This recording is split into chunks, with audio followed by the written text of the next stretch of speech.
ఇప్పుడే జీ5 app download చేయండి. చూడండి మీ ఫేవరెట్ టీవీ షోస్ ఎప్పుడైనా ఎక్కడైనా. నిన్ను బ్రతకనివ్వను సుమతి. చచ్చిపో.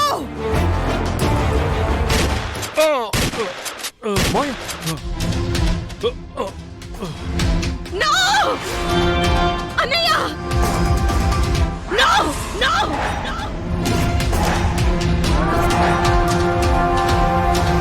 ఏమైందమ్మా? ఎందుకలా అరిచావు? ఏంటమ్మా ఎందుకలా ఉన్నావు? ఏం లేదు, ఏదో గుర్తొచ్చింది అంతే.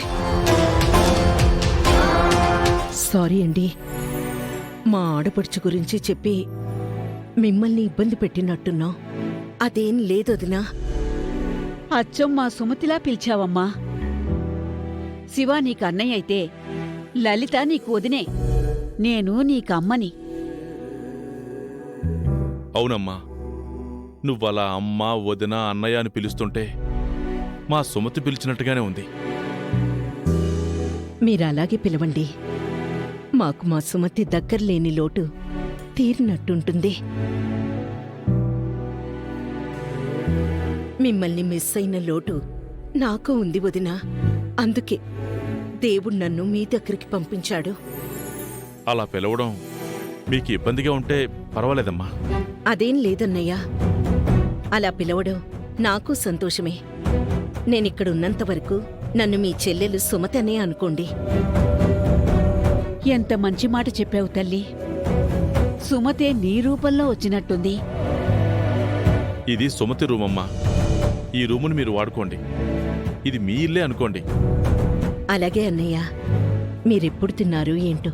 స్నానం చేసి ఫ్రెష్ అవ్వండి. నేను భోజనం రెడీ చేస్తాను. నేను మార్కెట్కి వెళ్ళి కూరగాయలు తీసుకొస్తాను.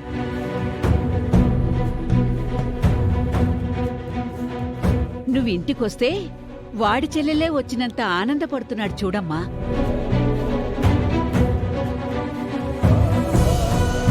మీరు ఫ్రెష్ అప్ అవ్వండి.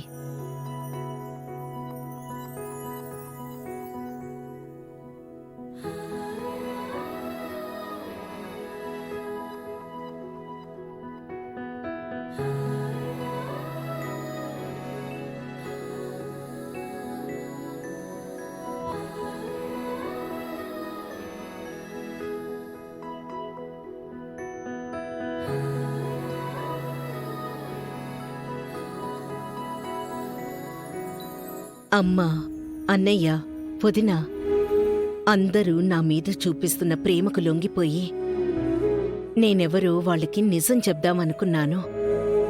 కాని అన్నయ్య మహాలక్ష్మితో గొడవ పడితే ఏదైనా జరగచ్చు. అన్నయ్యకేదన్నా అయితే నేను తట్టుకోలేను. అందుకే కొన్ని రోజులు నా గురించి నిజం చెప్పకూడదు.